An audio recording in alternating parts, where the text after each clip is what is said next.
Our meeting will now come to order. Get my right script here. With our roll call, Mr. Landwehr, Ms. Sark, Mr. Brandlin, Here. Mrs. Livingston Matherly, Mr. Johnson, Here. and Mrs. Olson. And just now we'll stop and welcome our newest member, Sherry Olson. You're willing to serve with us. Let's stand for the pledge of allegiance. I pledge allegiance to the flag of the United States of America, and to the republic which stands one nation, indivisible, with liberty and justice. The agenda was posted throughout the district according to school board policy, published as a legal ad in the Superior Telegram, posted on the district webpage, sent to our radio station for announcement. A meeting notice was sent in connection for publication. We need a motion and a second for the approval of May 10th, 2021 agenda, open and executive session. I'll make a motion. I'll second. We have a motion and a second to approve the agendas for tonight. All in favor, say aye. Aye. Opposed, the same. Motion carries. Now, for the election of officers, our clerk, Gail Sawyer, shall preside until the president is elected, and then the president will conduct the election of the remaining officers.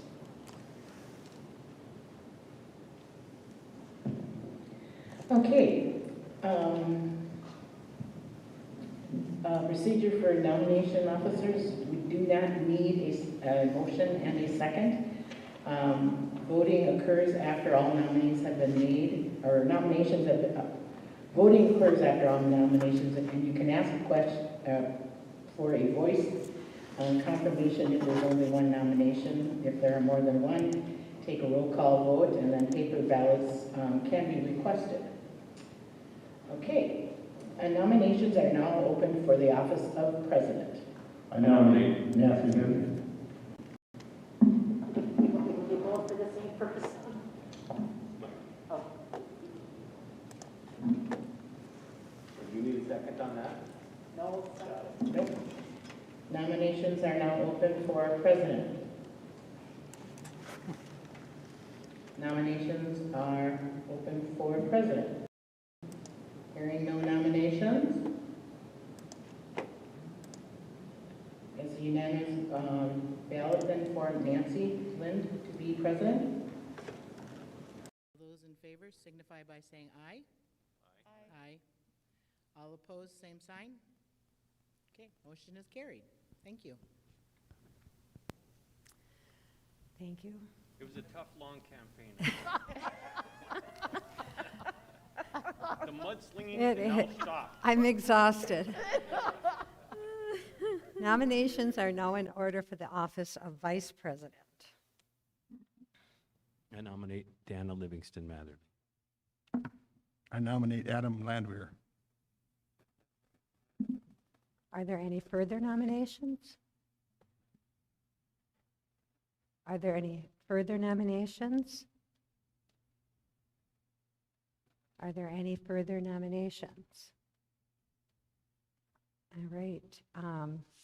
Do we want, I'm sorry, did you nominate Dana? Yeah. Okay, I just wanted to make sure I heard that correctly, and Adam. So do we want ballots? I think we have to. Oh. Okay. All right. Who has to request? If you want to, you don't have to, otherwise say you're. Whoops, sorry. I think we should have paper ballots.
Congratulations. Nominations are now in order for the office of clerk.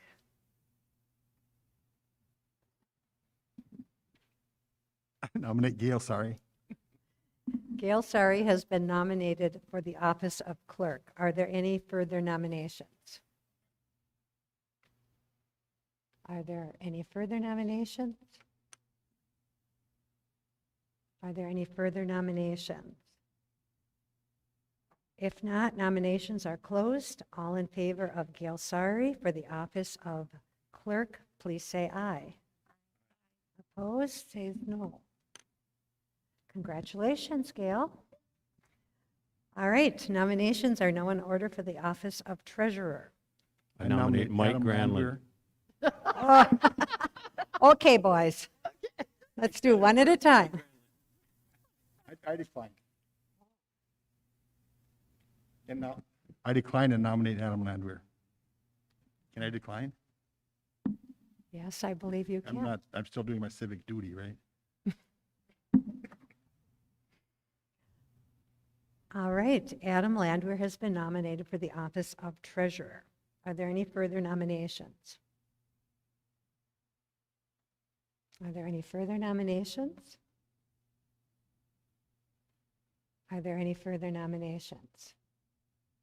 If not, nominations are closed. All in favor of Adam Landwehr for the office of treasurer, say aye. Opposed, say no. Congratulations, Adam. All right, appointment of our CISA 12 representative to serve on the Board of Control. Gail has done that for us for many years, and I guess she would like to continue. So is there any, I nominate Gail. I think this is more of an appointment, right? So I don't think we have to, is there anyone else interested? It looks like it's yours. Thank you for being willing to do that for us again. Appointment of the WASB correspondent.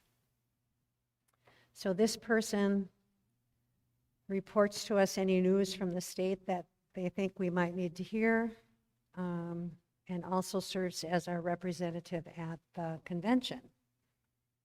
Last year was online, but I have done it. It's an interesting, it's interesting to sit in on the election.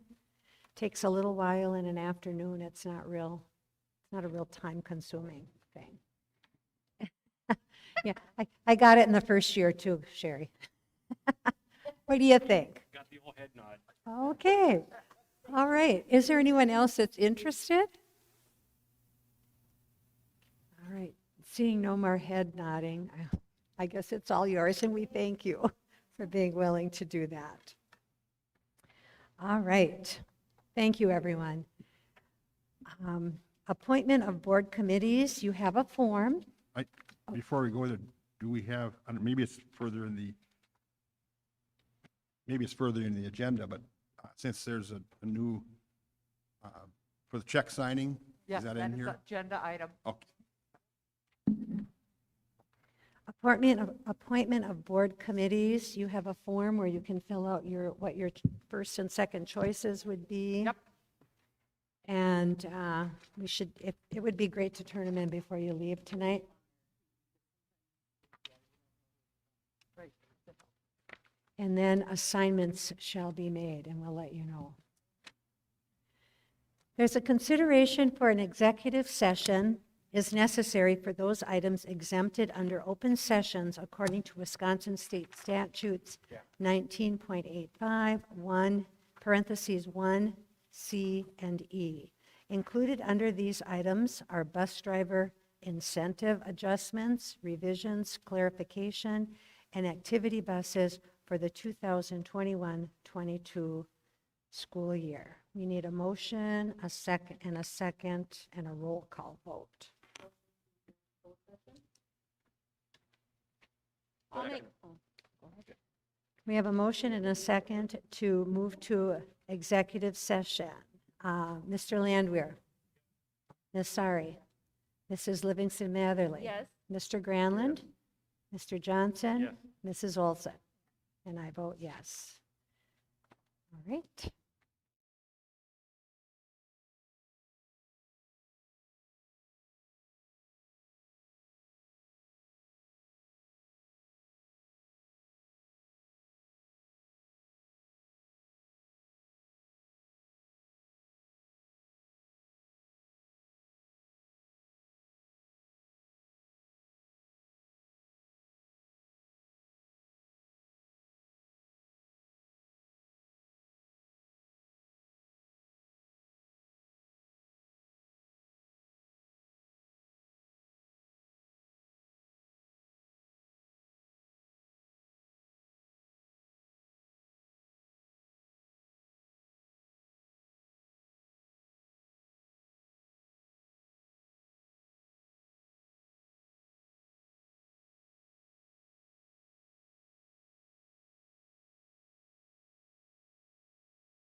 All right, we will reconvene to open session.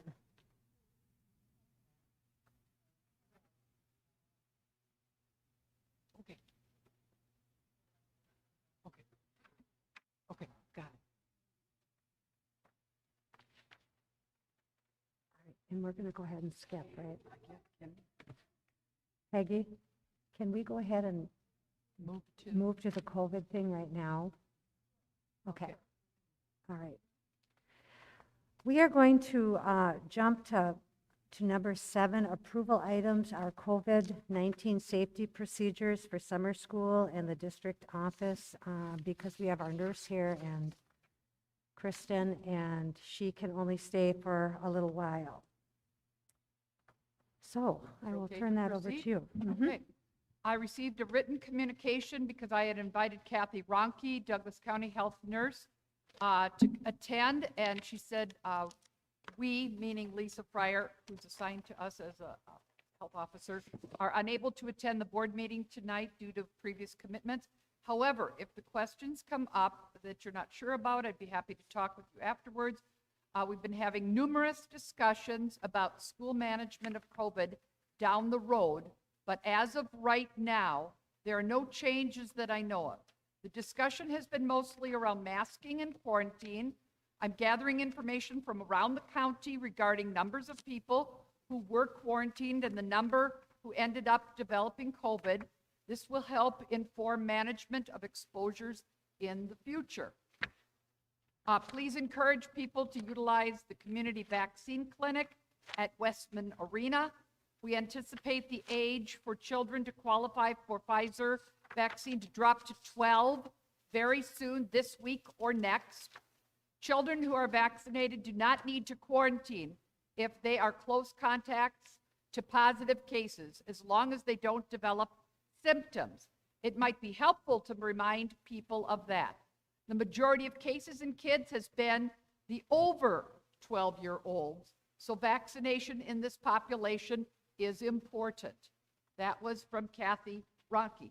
The 4 recommendations before the board are to keep masks indoors only for summer school, including weightlifting. Number 2, keep the best practice of 14-day close contact recommendation through the summer, with the exception that if we get word that that changes, that we would immediately be able to change, not need to have a special board meeting for that. 3, allow the 7-day quarantine option provided by Douglas County Health Department for any senior that may be recognized as a close contact, which a 14-day quarantine would have an impact in participation in graduation ceremonies. This has already been approved by Kathy Ronke and Kristen Klemmer. The district office, who also works all summer, may be required to only wear masks when non-district office people are present. Those are the 4 topics before the board tonight. All right. Any comments from our board members? Beginning of this discussion. And we have Kristen Klemmer, raise your hand, present until 5:30. Mr. Landwehr. I don't remember, because I don't see it here, it wasn't included, the number, and I didn't print it off, so I apologize.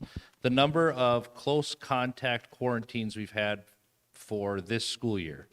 We had that number, and I don't remember what it was. That was shared in your board packet. It was? Yeah, right after the hospital. Right after that. Well, that tells you how organized that is.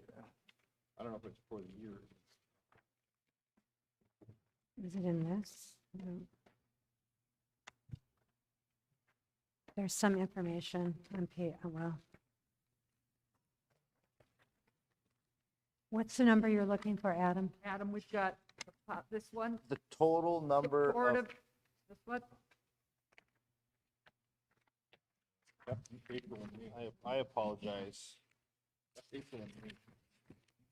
I was looking for No, not that. The total number of students in our district that have been quarantined from close contact this school year, 2021.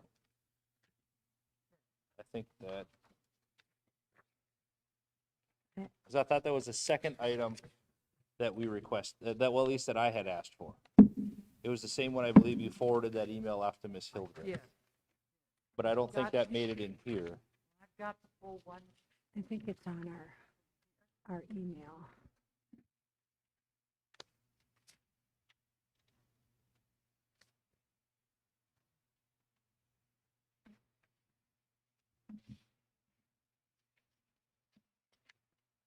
Because I failed to print off that email. Kristen, do you have it? I'm not gonna get it in here.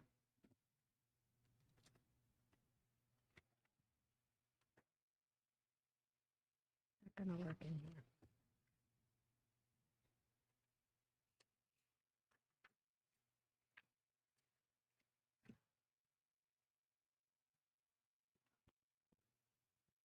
$290? Here? But that doesn't, I mean, I thought just last week we had 40 kids quarantined.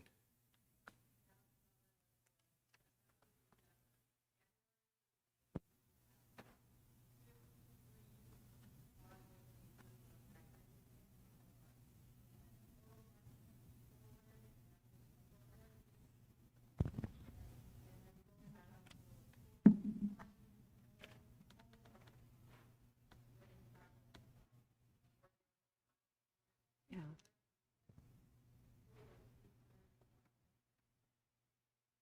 So that 452 included the 126 and the 326, is that what you're saying?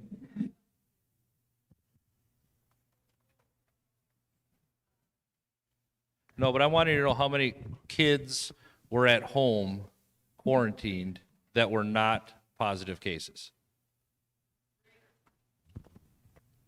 And that's from January to current. And what was that? It was 219 before that? 290? So 616 students have been quarantined at home this year from close contact. Is that what you're telling me? Is that accurate? And then we've had 100 positive cases, or 101 positive cases for the school year, not just. And then out of those 616 students that have been quarantined at home from close contact, how many of those have tested positive from close contact? Do we know that answer?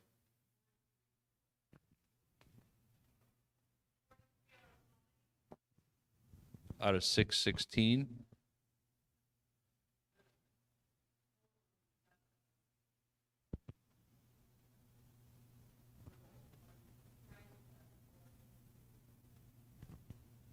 It was 700 some that have been quarantined. So out of 700 students that have, no, so let me make sure, about that number, we're about 700 students that have been quarantined from close contact, 742.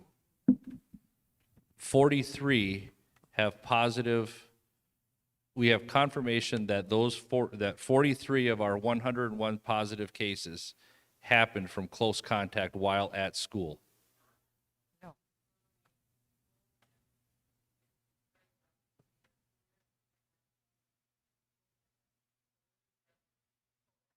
So you said we didn't start that. Are we doing that now? And when did we start doing that? January. So from January then, we have, just make sure my numbers are correct here, 326 that have been quarantined from close contact. Out of those 326, how many of those have tested positive for COVID? 23, is that what you said? And that's students and staff or just students? Is that student to student? In those 23, you're saying didn't contract it here, they could have contracted it anywhere? So we don't know that breakdown. So it could have been 23 and 0, or it could have been 0 and 23. So the recommendations are strictly recommendations, because based off of information that I've read, as well as the information that Ms. Hildreth has forwarded to us, there is a growing list of school districts that are pulling things away as far as requirements. They're pulling their mask requirements away. They're pulling their quarantine requirements away. Waukesha was the newest. That's the big one. I thought their district had around 5,000 students, and they pulled both masks and the quarantine. So I guess based on these numbers, I would like to see the close contact quarantine go to 0, allow those students in, at the same time have the district, currently we as a district are saying to the families that your student was a close contact and you have to be out for 14 days. And if this passes, if what's written passes, that's unless you're a senior, then it's only 7 days. But I don't want to lose my train of thought here. Those kids are out for 14 days where these other schools aren't. We could still provide to the families that your student was a close contact. You have the opportunity to keep your children at home for 7, 10, 14 days, whatever you're comfortable with, and then bring them back to school, as well as you have every right to end up continuing to send your kids to school. I think you can put that decision on the family, only because at this point, I think everybody from the age of 18 and up has had an opportunity to be vaccinated. So you can either choose to be vaccinated or you can choose to assume the risk to not be vaccinated. And I think I'm not going to say anything to anybody, one side or the other. I think that's your right to either A, be vaccinated, or B, not, and assume the risk. And the fact that all these are recommendations, I would recommend that we take the quarantine, the close contact quarantine, to 0 and treat it essentially like a strep throat or a whooping cough, where, you know, my kindergarten class has a strep throat case. The letter comes home from the nurse saying your class has strep throat. If you end up with these symptoms, please keep your kids at home. I think you can do the same thing here. If you end up with these symptoms because you were a close contact, keep your children at home. But I don't think these numbers of the amount of students that have been quarantined from close contact that have turned into positive cases are enough to warrant to continue the 14-day thing. The WIAA has their own rules as far as student athletes go. Or tournaments, For tournaments only. Right, because during the regular season, it's up to the board. Okay, so then I guess I would, again, do the same thing. We cannot control what happens outside of the school and outside of what we have control of. And based on what I've seen over the last couple of months, families and the community itself has been living their lives to an extent, more so than they were this time last year. Whether kids are a close contact or not, these students and families are still getting together on Wednesdays, they're still getting together on nights, they're still getting together on weekends. I don't feel personally that it's in the best interest of the students to continue to quarantine them and keep them out of school when the best thing for them is to be in school. Based on the numbers that we have here, I mean, 742 quarantine, 43, you're talking about 5%. Adam, may I ask you a question? You sure can. On the recommendations 1, 2, 3, and 4, are you proposing to change the 14, the 7, and the 14 all to 0? I'm proposing that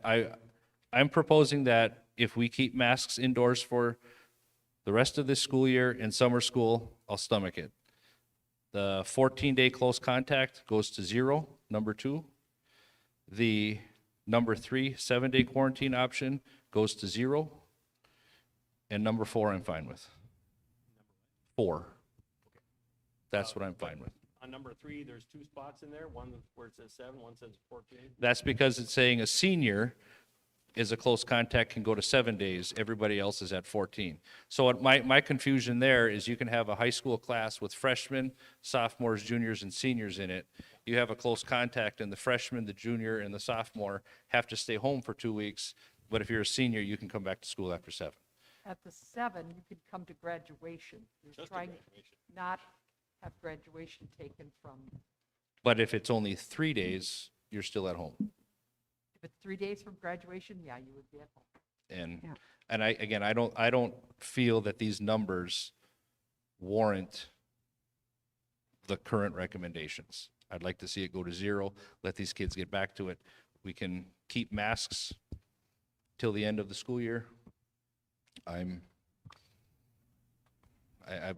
think that's a fair compromise for everyone, personally. Okay. This is asking for summer school, so what are you saying for summer school? What We weren't I bringing- what we I weren't want or bringing- what I'm saying? No, but we weren't bringing forward to you anything about masks from now until the end of the year. Right. What we were bringing forward to you was Masks at summer masks school? for indoors only for summer school. That's, I won't fight that. I'll leave that be. But I think there should be 2 motions personally.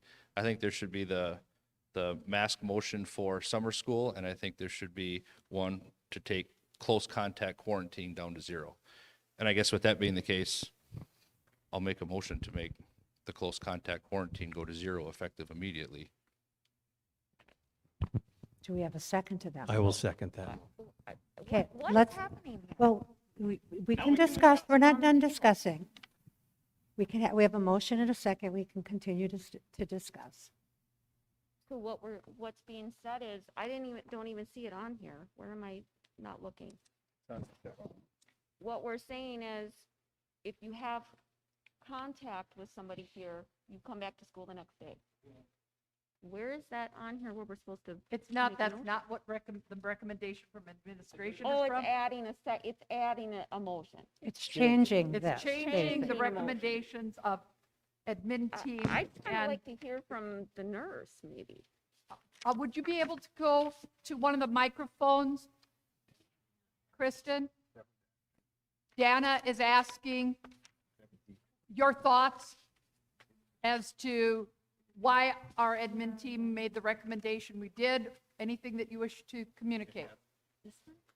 Is this on? Okay. Yeah, take your mask off so that we can understand. Thank you. So what we've been doing is following the CDC and DHS guidelines, and the practice is telling us to, to social distance, and wear masks and stuff. So we're following the guidelines that were given to us by the Wisconsin Department of Public Health and also our local public health department. Christine, can I ask you a question? As I read the chart that you sent out to us, correct me if I'm wrong, but I believed it said that we only had one confirmed case of student-to-student contact. Is that correct? That we're aware of, yes. Okay. Well, I think that's confirmed cases, but not Confirmed, yeah. necessarily student-to-student. Yeah, that one that we were able to connect to student, and then there's a staff to student, and then there's some sports, but the rest are all positive cases were close contacts, were home as a close contact, and then contracted COVID after they were already home. That's what the 43 number is. Okay. Are there any other questions for Kristen? I know she won't be here much longer.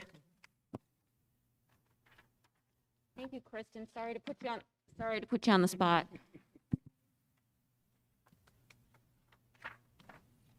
Any other comments from the board? The motion said immediately, Mhm. but the approval item was for the summer school. So that's what I'm questioning. That's where I was getting a little confused. I didn't quite know what was. What, Peg?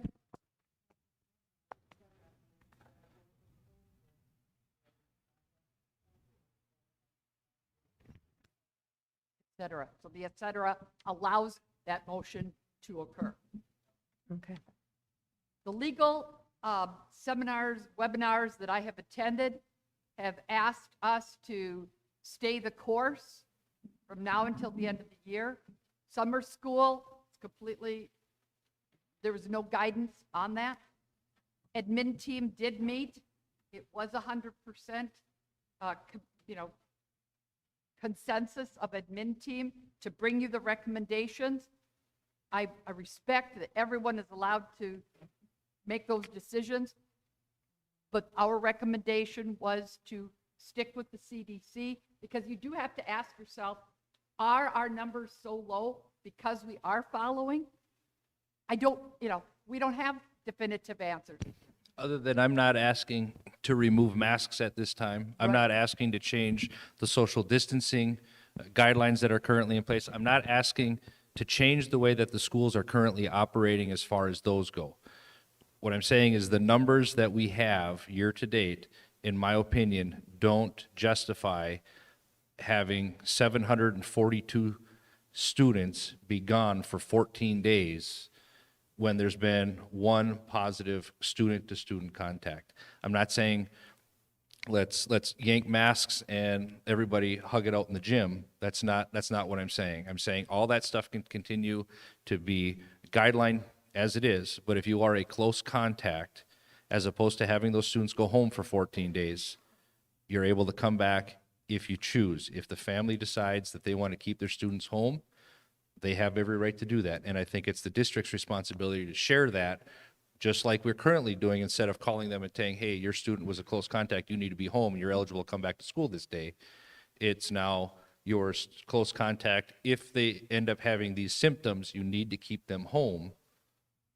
That becomes no different than what a strep throat letter is. I mean, it's not verbatim, and I understand that, but that's what I'm proposing. And the distinction that I'm glad you clarified is we do continue the course with the masks till the end of the year, like we said before. Mike? I guess I bring up the unintended consequences, because there is one. There was, I don't know, Minnesota or Wisconsin, but the school relaxed the rules, and then during the sports season, the other teams wouldn't play them because of the relaxed rules. And I don't know if that would play into it, but we'd be wading into this, and it would be too late to change then. Other than the WIA does clearly state what has to be done while you're participating in a sport. I mean, the one was if you're in a dugout for baseball, you have to have a mask on if you're in certain That's things. tournaments, right? So that stuff, I don't think we can overturn what the WIA is saying. We still have to follow those guidelines. And we still have our sports guidelines too. Right. I have struggled with this, what is the right thing to do? Because I know we're near the end of the school year, but if a child is quarantined for 14 days, that's at least probably 10 days away from face-to-face learning and interaction with friends, and maybe special activities that are planned for the end of the school year. And I just keep looking at, we didn't have real solid numbers before, and now that we've been in this for this length of time, we have 742 quarantines, and we have one confirmed student-to-student contact, or positive. Now, maybe there's been a couple more that we don't know for sure. I mean, certainly that's possible. Did you say there's 43 that were from home to home?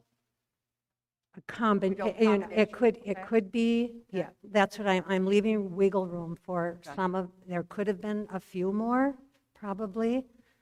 Much of it seems to be from home and other places that kids have been.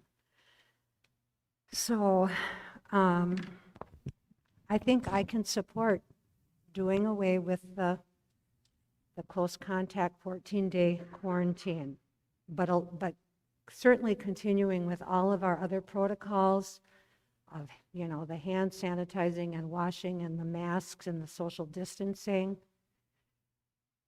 But then, and then I guess along with that comes a warning to parents, a little bit of a warning as someone who taught little ones. who multiple times I had parents say, well, they didn't really feel good this morning, but they just begged me to go. They just wanted to be at school. And while that's very flattering that they want to be at school, we just can't let that happen with this. If there's any symptoms at all, they do need to stay home and make sure that that all clears up before they come back to school. And I'm just asking here because I'm reading what is being recommended by Public Health and CDC, and this is kind of a drastic, complete left turn here. Is there a way you could do something like they can get a test, and if the test is negative, is there any reason, would that be doable? If we're not going to do a quarantining, can those that were in contact with the person who tested positive go get a test? I know that they aren't always 100%. They're not, and they're not accurate until about day 6 or 7. That makes it tough. Got it. Okay. There is an option of the 7-day quarantine at which you would have no symptoms and have a test at day 6 or 7. And that would be a kind of a compromise to what's happening now, to what is proposed.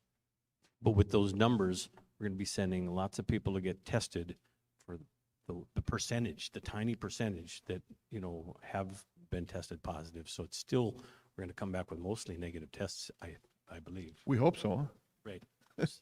So, I mean, I think it might be a consideration, though, if we, at this point, said, let's pull masks and pull social distancing and go back to the way it was a year and a half ago. I think I would probably be on board with more maybe the 7-day quarantine at that point if that happens. But if we don't pull masks and we don't pull change the social distancing things, I think the quarantine, the numbers reflect that we can end up continuing to be safe. Because the numbers have been, and the numbers themselves have continued to drop. Everybody was concerned what was going to happen after Thanksgiving and after Christmas, and then after New Year's, and there was a little bit of a spike. I ended up writing those numbers down, and then after spring break, and then when Wisconsin pulled the mask mandate, lifted that mask mandate, albeit through the court system, but those numbers on the 1st of April, when the court lifted the mask mandate, for the week after that averaged about 800, and for the last week currently it's averaging about 400.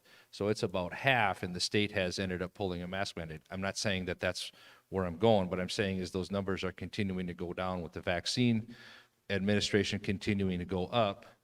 I don't think we're going to be unsafe in allowing the close contact to continue to come to school. That's what I'm saying. Are there, Have any community members signed up to the procedures to speak that you know of? I haven't gotten anything up here. Is there any further discussion on the motion that's on the floor, which is to immediately go to no quarantine for a close contact? I would say that I like Mike's, where it's kind of more down the middle, but that's, again, that may be just I'm sorry, me. Dana, I cannot hear you. Can you? I would say I like Mike's a little bit better. I'm more comfortable with that just because it's not from one drastic to the other. Because it was my understanding that those that are getting quarantined are the ones where you couldn't guarantee the distance or whatever. Because isn't there certain areas, and is that how you decide on No, a close contact? 6 feet. Right. Unless they are kindergarten or first grade class and the teacher instead tells you, I can't guarantee 6 feet because they're everywhere. Right. But we haven't had a whole class go out, oh goodness, in months.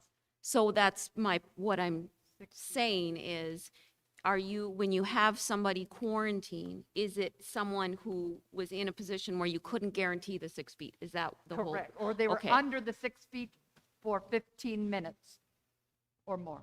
So if you say, Mike, what was your suggestion? Well, one of the options, I'm just saying, one of the options was 7-day quarantine. Where they can get the test? And Okay. to return, they have negative test. I don't know how everybody feels about that because we haven't heard from everybody, but I mean, And I'm open to listening to both sides. maybe it's good to remember also that even if they get information that they were in close contact, the parents and the family can still self-quarantine. They can keep their kid home as long as they want. If they feel uncomfortable, they could still say, no, I'm going to keep my kid home for 14 days. I want to follow these guidelines. We don't have to do that here, though, and force it.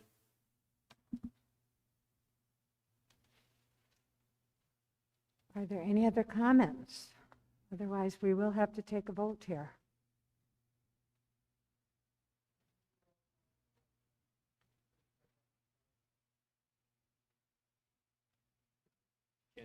Did you, I was going to say, yeah, I thought we would probably have to do that. All right. I believe, and Adam, you can correct me if I'm wrong, that Adam's motion is to dispense with the 14-day close contact immediately and handle it with communication to parents that there's been a close contact in the classroom. These are symptoms to watch for. You know.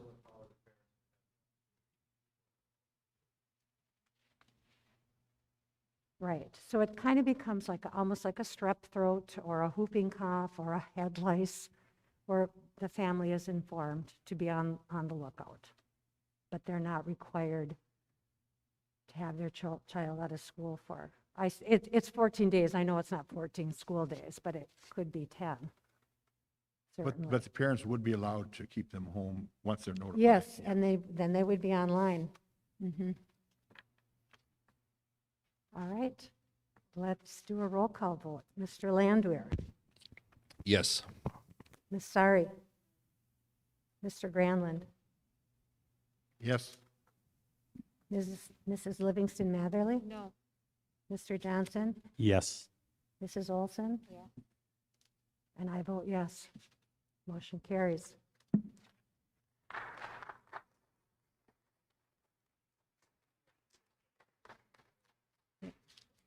Now, we have the other recommendations to keep the masks indoors only for summer indoors school. only? for Indoors only for, Summer school and okay. And then allowing the district office personnel who work all summer and are working in their own area. areas to not wear masks while there aren't any other people in the office. Is that correct? That's correct. Okay. Any thoughts, any discussion about that? Otherwise, we would need a motion. Just to confirm, we are revisiting the masks in July, the July board meeting. That's for next. Right, school but year. that's for next school year. I just want to confirm that Yeah. that's, Yeah. that's, is this, summer. no, I understand, I understand. Okay, do we have a motion?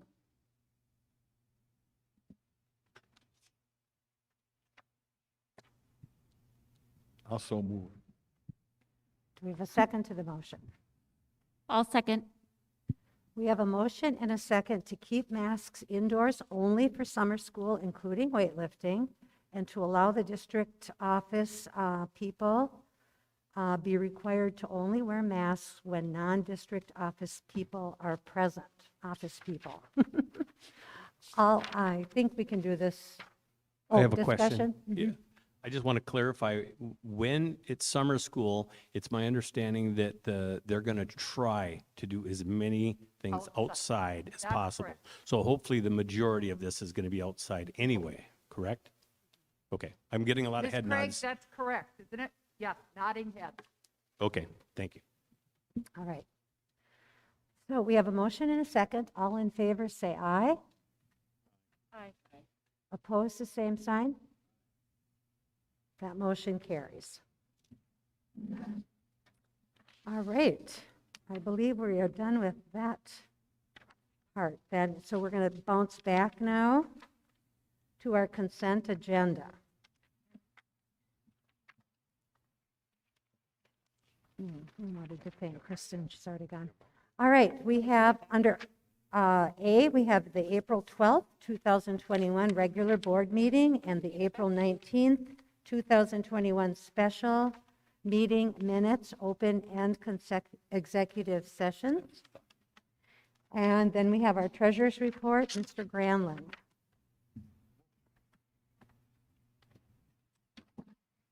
Thank you. The summary of the treasurer's report as of April 30, 2021. General fund, general account on April 30, 2021, there was a balance of $3,400,414.25 in cash and investments. Am I the treasurer? Yeah, Okay. keep going. Receipts, Oh, Oh, because you took over as president, right? So he should take over as treasurer right away. does he, does you he? got it over there? He would have the same thing you do. You have it. I didn't even, Mike, you've been treasurer for so long, I didn't even think about it. I Sorry was about just that. getting used to those numbers. All right, Mr. Treasurer. We have a lot of stuff up here tonight to try to keep organized with. about it. Yeah. A lot. Just the front page. You want one of us to hand it? Should I start from the beginning? Summary of the treasurer's report as of April 30th, 2021, the general fund in the general account. On April 30th, 2021, there was a balance of $3,400,414.25 in cash and investments. Receipts since the 1st of May and not included in the April 30th balance were $16,043.82. And the disbursements from tonight's May 10th board meeting total $72,179.11. The flexible spending account on April 30th, 2021, there was a balance of $30,331.78 in cash and investments. In the health reimbursement account on April 30th, 2021, there was a balance of $13,818.67 in cash and investments. In the debt service fund on April 30th, 2021, there was a balance of $673.18 in cash and investments. In the capital projects fund on April 30th, 2021, there was a balance of $37,095.86 in cash and investments. And a more detailed report on fund activity is included for your review in the financial statements. Thank you. Payment of invoices, you all have a list of those. And then resignations, employment, and retirement. Dr. Jerry Nellison, part-time special education paraeducator at Northwest Elementary School. Jerry's been on an approved leave without pay, absence since fall. Carolyn Pufall, NES library paraeducator. Trevor Love, 12-month afternoon evening custodian at NMS. Move right on to employment. Please. Jacqueline Wicklund, director of food service, middle management position. Samantha Adams, 0.5 FTE technology coordinator, instructional technology coach. Gabby Gidley, first grade at Iron River Elementary. Kendall Shine, 5th grade at NES. Brock Gilbertson, 5th grade at NES. And Stephanie Steinberger, occupational therapist. And then at the June board meeting, we'll be having a 6603 cooperative agreement with South Shore for the services of Ms. Steinberger. We'll have 2 days a week responsible by South Shore, and then we will be the fiscal agent and also have her for 3 days a week. And then Tim Landgreen, bus driver for the district, is requesting approval to rescind his request for retirement and maintain his employment for 21-22. Thank you. Are there any questions or comments for Dr. Crony from the board? Looks looks like we're moving along with these hires. That's good. I would look for a motion and a second for the consent agenda. I move to accept it. We have a motion and a second to approve tonight's consent agenda. All in favor, say aye. Aye. Opposed, the same sign. That motion carries. Moving on to approval items, authorization of electronic signature block, and this is needed. Now it's needed Mm-hmm. because we have a change. All right, and I believe we just need a motion for that.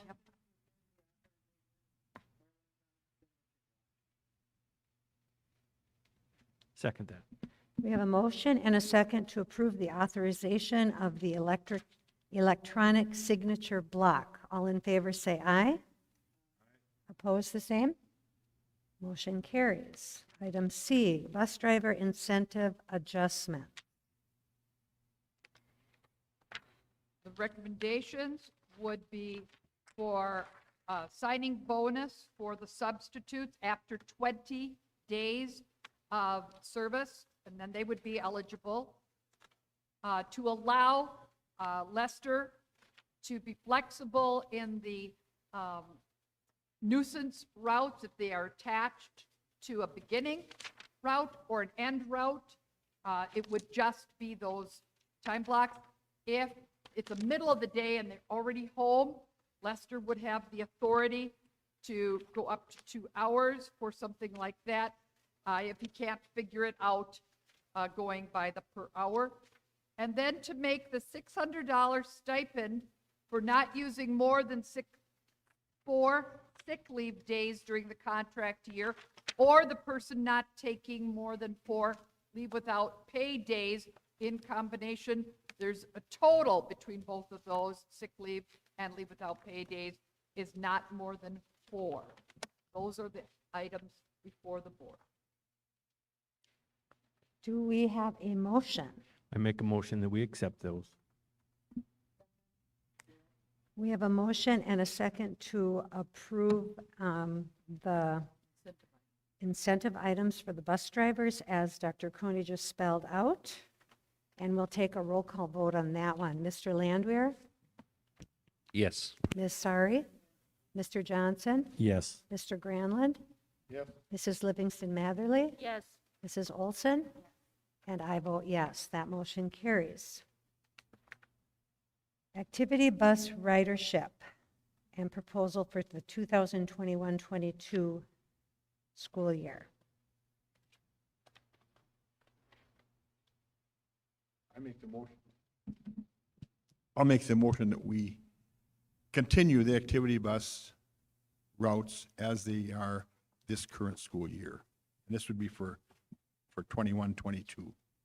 And the same thing they were in 1920. And I will second that motion. We have For a, clarification, if we can be more cost-effective and use school vans, that would be an option. yes. Yep. We have a motion and a second to approve the activity bus routes for next school year, 2021-22. We will need a roll call vote on this one also. Mr. Landwehr, Yes. Ms. Sari, Mr. Johnson, Yes. Mr. Granlund, Yes? Mrs. Livingston Matherly, Yes. Mrs. Olson, and I vote yes. That motion carries. Employee health insurance benefit increase in premium for the 2021-22 school year. We are requesting that the district pick up the cost of the increase for the 21-22 school year. After this past year of COVID-19 challenges, it would be a wonderful gesture. The gross premium would be $148,044 for the increase alone. However, the district cost would be $95,934 net after the special ed categorical aid. Yes, this amount maybe doesn't seem to amount to a huge amount. However, teachers, even in the professional column, only are receiving $1,100. And if 200 of that needs to be taken away because of a family insurance policy increase, we were recommending to the board that in a good faith effort, that their raise becomes their full raise, rather than their raise minus the increase on the health insurance. That is our mission. Mike, I have a question. Do the teachers pay a portion of their health insurance They now? do, and you have before you on your, prepared for you, currently, each employee pays 10%, the employer district pays 90% for 2021, admin and middle management pay 7%, the 21-22, it would be 9.43%. It would be the employer would be 90.57%, and administration, middle management 6.60, and the 93.4, 40%. So you have that calculation in front of you. Again, it may not seem like it's a huge amount, but trying to allow the person to have the full raise is the goal. Mr. Landwehr. For as much as I'm going to respectfully disagree with what the proposal is here, because the federal standard for health insurance from an employer is 50%. The employer has to cover 50% of a health insurance policy, and the employee is responsible for 50% as well. Most employers pay more than that. The private sector is anywhere from 70 to 80% is what the employer pays, and then the employee is covering anywhere from 20 to 25% or 30% in some cases. And there are definite cases where they are paying 50%. This, for as much as I would say that is a nice gesture on one hand, on the other hand, we say that the employees are paying 10%. The increase went up. They're responsible, in my opinion, for their 10% of the 6% increase. I do understand wanting to give them their entire raise. We are still giving them their entire raise, but their costs associated with it went up as well. Another $150,000 in health insurance premiums this year for the district. I think my thing is, if we say yes to this and now they're under 10% at 9.3 or 9.6%, I thought you ended up saying, is what they're going to do. When we come to next year, when there's a 7% increase in the health insurance premium, so another, it's going to be $153,000 next year on top of the 148 that we're going to be responsible for. Are we then going to go back to the teachers at that point and say, now you're going to pay 10% again? Because now they have a $400 whack as opposed to a $200 this year and a $200 next year. If you're on a full health care plan, a family health care, if you're on an individual single, that cost is less. But personally, I think the cost of health insurance went up, and every employee should be responsible for their percentage of the increase. That's my 2 bits. I have a comment. We just gave bonuses to bus drivers. We just gave them big raises to bus drivers. We're looking at all the ways that we can attract talent, and teachers have had a hard time, staff have had a hard time this year adjusting to everything, and I make a motion that we approve it as written, and we pick up those extra costs. We have a motion and a second to approve the employee health insurance benefit increase in premium that we would pay that. The district absorbed. The district would absorb that increase. Is there any more discussion or questions? I was asked to do some checking with CISA 12 superintendents and to see where they are at. Scott Kelly, that would be Northwoods, they pay 88% of the premium. Adam Grimm, superintendent in Winters, they pay 100% of the premium for their employees, and they also pay employees $6,000 if they do not take insurance. John Knight, that'd be Drummond, everyone pays 12% for their part. Mellon, they paid 12.8%, but they also just this year added in paying $1,500 to an HSA and $3,000 for a family they pay for an HSA. Craig Olson, that'd be Hayward, the district pays 12% there. And Michaela Stepp, that'd be Superior School District. They have their people pay 12%. That was what I was asked to do. So we're going to be 3.5% less than our surrounding districts, except for the one. And we're already paying a $1,500 HSA for a family and $750 HSA for a single, correct? That's what my notes here show. That is what we pay and have for years. Yes, correct. I have another question for some of the people that have been around a long time.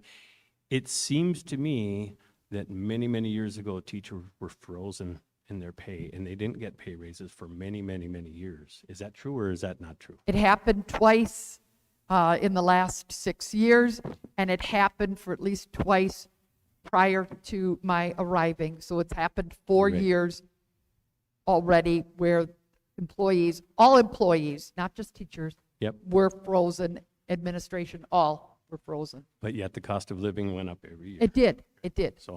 So I think they've kind of they've fallen behind is what I'm thinking. Are there any other questions or further discussion? Mr. Granlund? I know the motion was, what the motion was, but I kind of like the 90%, 10%, because it's easy to figure out, and it isn't that much of an increase. What would it be, $23? But that's not on the floor now.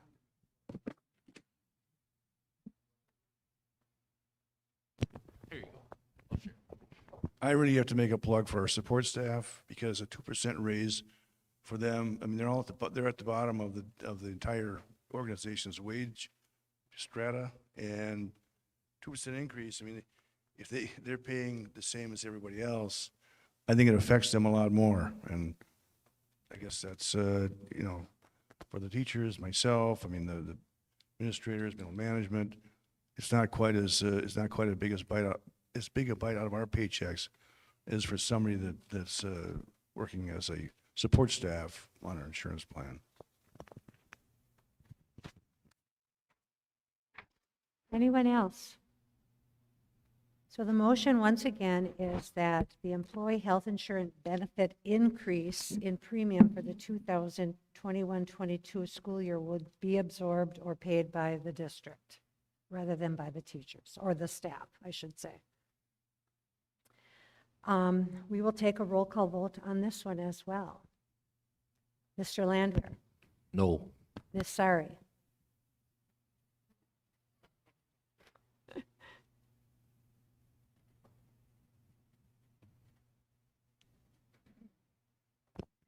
See, at CISA 12, they pay 12%. And I guess back when this whole thing started out, when Walker was in office, it was, we were paying 100% of it. And I thought, it went to 12.7 or something. 12.8. Yeah, okay. And so I feel it is important that the staff pay for some of their insurance. So I didn't think 10% is that much to ask. So that's going to vote no. all right. Mr. Johnson, Yes. Mr. Granlund, Yes. Mrs. Livingston Matherly, Yes. Mrs. Olson? Yes. And I vote yes. Motion carries. Our administrative report tonight, beginning with communications received. Dr. Crony? We have a thank you for the memorial sent by the Emily McClay family for her son Cruz. That would be Arlene McClay's grandson. School district staff, thank you for the card and your kind words in the time of sadness. This means the world to my family and I. The money will be used towards medical expenses for Cruz. Thank you for thinking of us always. Emily Cash Willow. April 30th, 2021 correspondence from Beth Myers, State Representative, regarding Dr. Cronies reaching out in support of the K-12 school funding plan as outlined in the 2021 state budget.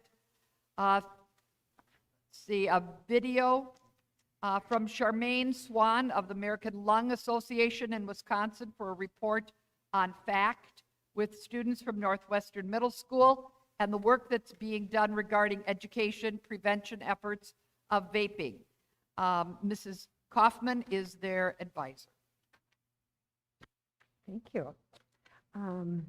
Graduation, May 28th, coming up soon, and we will need 2 members of the board to participate. Do we have volunteers? I guess we have the parents that graduates, wanna so we volunteer? wouldn't mind. We were kind of anticipating that. Okay, we have Adam and Dana to do the honors for graduation this year. Thank you. CISA 12 convention. We have the district maintenance report. Oh, I have CISA 12 convention listed first. Tuesday, January 15th. Okay. Is that just, it's not the report, it's the convention. Right. Okay. Is that, Gail, do you want to say anything about that? It's just, we all get together and then we have a reorganizational meeting as well. But then to explain what CISA does for our school districts, it's a cooperative educational services agency, and it helps out school districts in our 14 school districts in the northern part for finding specialty people, say with learning disabilities or and they help out also for finding different staff people for, say, professional development. There's different services we sign up every year. So we just run through all the statistics and stuff, what we've served the school districts in the area. And we have the admin team, they call it the PAC team. They meet, and they've been meeting once a week, just via emails or Zoom, and then once a month they meet. The Board of Control meets always the third Tuesday of the month, which I get lots of information about what's going on in our schools in the 14 school districts. And I'm also, through there, I'm also on the Wisconsin Rural Schools Association, and it's just nice to know what's going on across the country and how we can help our school districts. We have a new administrator that will be starting here July 1st. Ken has retired. So I feel that, it helps out school districts by contacting services, whatever they need for your schools. Even we have the gifted and talented. I know there's a lot of that, and there's so many other areas. I just wasn't prepared to give the comment about it, but I do like being on there and hearing what all the school districts in our area are doing. Thank you. Thank you, Gail. We have our maintenance report for the month in front of you. I assume that we probably don't have a WASB legislative report tonight, so we'll just skip over that one. Gail, do you have anything else to add? Okay. Donations? None at this time. All right.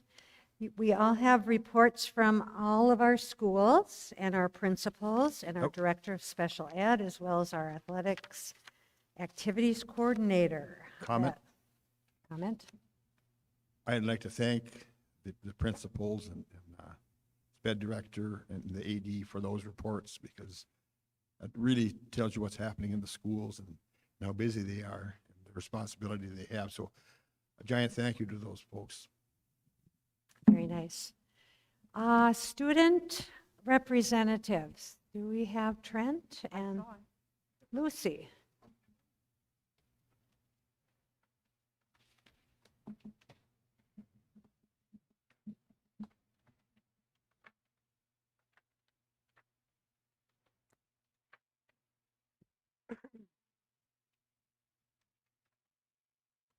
Boys baseball is off to a decent start, going 3-5, but are looking to improve as the young team gains experience.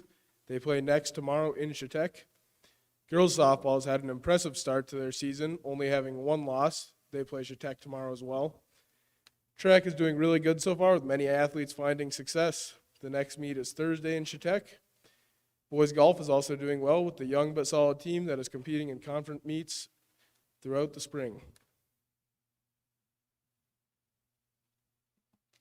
The band will have their final recorded rehearsal this Friday. Choir will have their final recorded rehearsal next Friday, the 21st, both of which are in-person events, and tickets to attend are available. The show choir, Wolfpack, and several soloists are eagerly awaiting state solo and ensemble results, which should be in the next few days. Student Council held officer elections for the 2021-22 school year. President is Lily Dans. Co-vice presidents are Katie Kyle and Lauren Ketela. Secretary is Tieran Plash, and treasurer is Hunter Follis. Debate Club has continued having meetings in Mr. Hellbach's room. Grand March took place on April 24th and was a great success. Senior prom king was Grant Ogren, and queen was Kylie Benish. Junior prom king was Preston Brilla, and there were 2 junior prom queens, Autumn Ascom and Sydney. Thank you for letting us have that. And the senior honor banquet is tonight at 6:30, where invited seniors will be recognized and awarded for various things. The senior art show is also tonight. Senior art from kindergarten all the way to this year is displayed in the Commons. If you've not yet gone over there and looked at it, I would highly recommend you do. It's some pretty cool stuff over there. And finally, thank you for this opportunity to serve as student rep. It's been quite the year to learn the ins and outs of the school board. So on our behalf, thank you. And we thank you for fitting out some of these long meetings. Can I say something real quick? I would just like to say thank you to the DUU. It has been a crappy year, I think, in a lot of ways, but I think you guys have done a fantastic job of staying positive. And I would like to say on record, Lucille, I am very, very proud of you. Love you, kiddo. Good for you. Nice. All right, student, staff, and community recognition. A list of all of the results of the high school solo and ensemble competition for this year is on the table, and it was also attached to the meeting packet for the public, so the public saw that as well. Nice. It's a long list. It is, it's wonderful. It is. Congratulations to all of them. We have reached the comments from the audience part of our meeting. Do we have anyone this evening? Please step up to the microphone, tell us who you are and what your community is.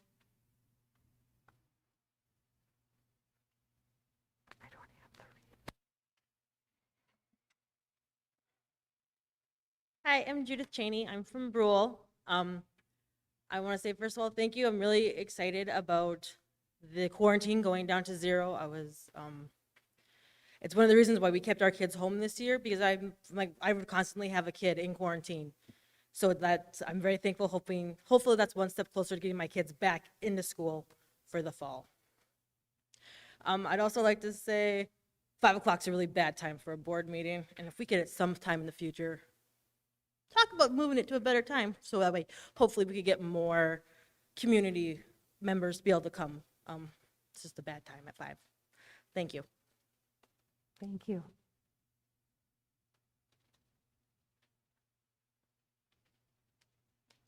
Hi, my name is Misty Hildreth. I have 3 kids in this district and one that will soon be in the district. I was hoping to speak earlier before you guys voted, but I'm really happy that you guys voted against quarantining the kids any longer. But I do have some things that I just want to mention here. I'm not here to persuade any of you guys. I think you've been put in a really tough spot this year, in an unfortunate and unfair position, hindsight being what it is. I think that one thing that we can all agree on is that all of you guys and the community, I think that we can agree that our our kids are our responsibility, and we need to do what's best for them. It's not March 2020 anymore, and I think that we need to move forward in the best interest of our kids. And I wrote down this whole thing, and I'm trying to stick to it, and I don't know if I can, because there's some things in here I just don't know if I really want to say right now. But anyway, I'm just here tonight to let you guys, to hopefully release a burden from you guys that was never yours to carry. Let us parents decide. As far as the mask mandates go and the quarantining our kids, like, we've been doing a great job up until now with keeping all of our kids healthy for the most part.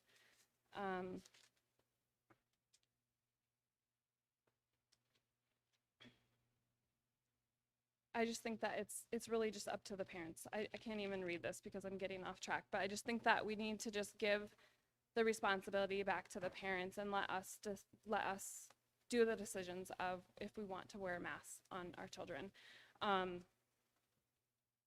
Masks are just really, really unhealthy for kids to be wearing to school. I have a little one who is in elementary school, and every single day she comes home and she complains of a headache. And she asks me, "Mommy, do I have to wear this mask again to school tomorrow?" And I don't want to tell her she has to, but when I have a middle schooler that comes home and she tells me that, "Mommy, if I pull my mask below my nose so that I can breathe better, I'm going to be sent home."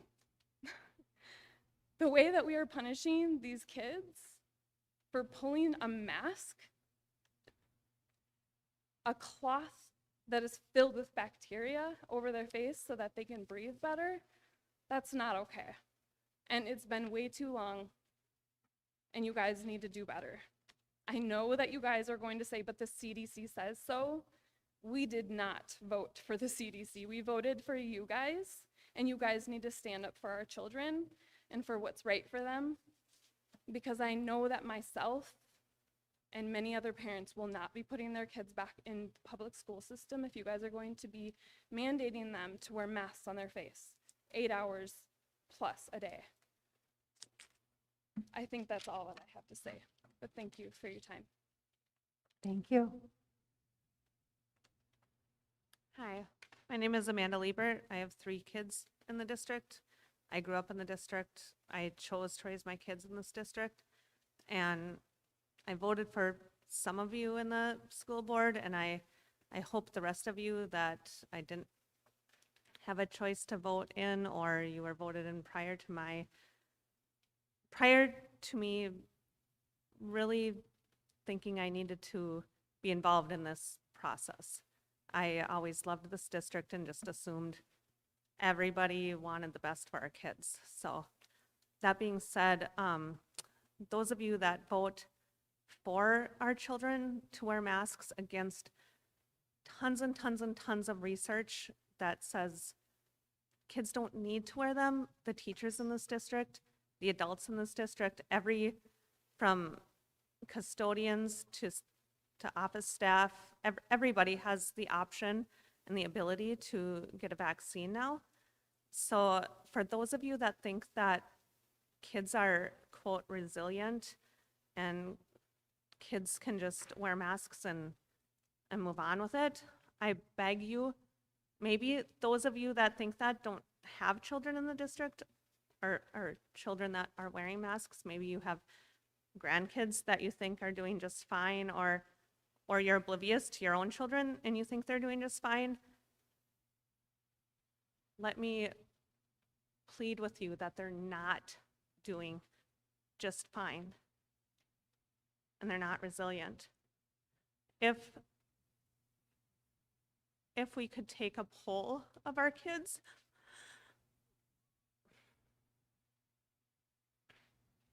of their mental health, of district-wide or county-wide, and see what these kids are feeling, you'd have a different view. And the seats are bare tonight. I don't know why. Maybe because 4:30, 5 o'clock is an opportune time to have a meeting, Maybe because parents don't want their faces on, they don't want to stand out, they don't want their kids targeted. I don't know what the reason is, but I know that our kids are suffering. And you guys are the ones who make the rules. And the CDC, like Misty said, we didn't vote the CDC in. We voted you guys in. We trusted you with our kids' mental health. And we need to do better today, not after summer school, not after 2021 is over, not after 2022, not after we get different board members. Today, those of you that think, oh, my grandkids are just fine. You can train a kid to wear a mask just like you can train a kid to potty train. That's not for real. I have a child who went to prom. You know what her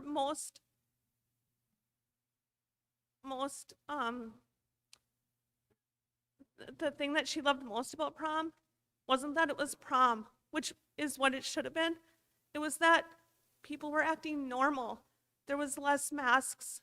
People could choose. She didn't feel like an outcast for not wearing a mask. And those of you that think that masks are 100% and they're preventing this epidemic from going further, I challenge you to do actual research. Not watching CNN, not watching mainstream media, not even watching Fox News. Do real research. If you can't find the real research, email me, markamanda01@yahoo.com, and I will provide you with factual data that tells you that these masks are harmful to our children. They are doing more harm than good. They are impacting our mental health of our children. I will provide you with more data than you will care to read. I'm a registered nurse. I work with COVID patients. I'm not oblivious to this. I see people dying from this disease. Children are, as we all should know, are very minutely affected. The teachers in this district, even if they're high risk, have the opportunity to receive a vaccine.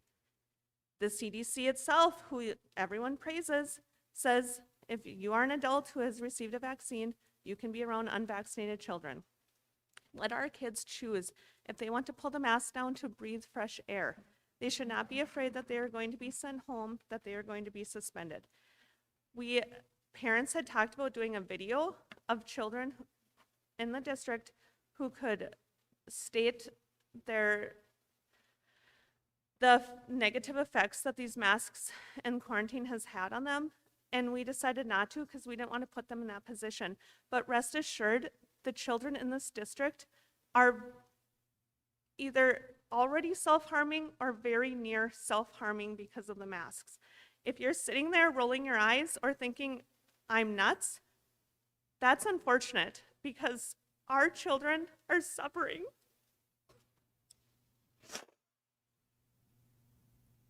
And like I said, I work with COVID positive patients. I work with these families who have suffered. And I also have children who are suffering and their friends who are suffering. And it is your responsibility to make school safe for our children as well. Teachers deserve to be safe as well, but they have the opportunity to get vaccinated. And these kids deserve to be going to school without masks. And for you to think that masks don't affect them, you're wrong. Thank you. Thank you.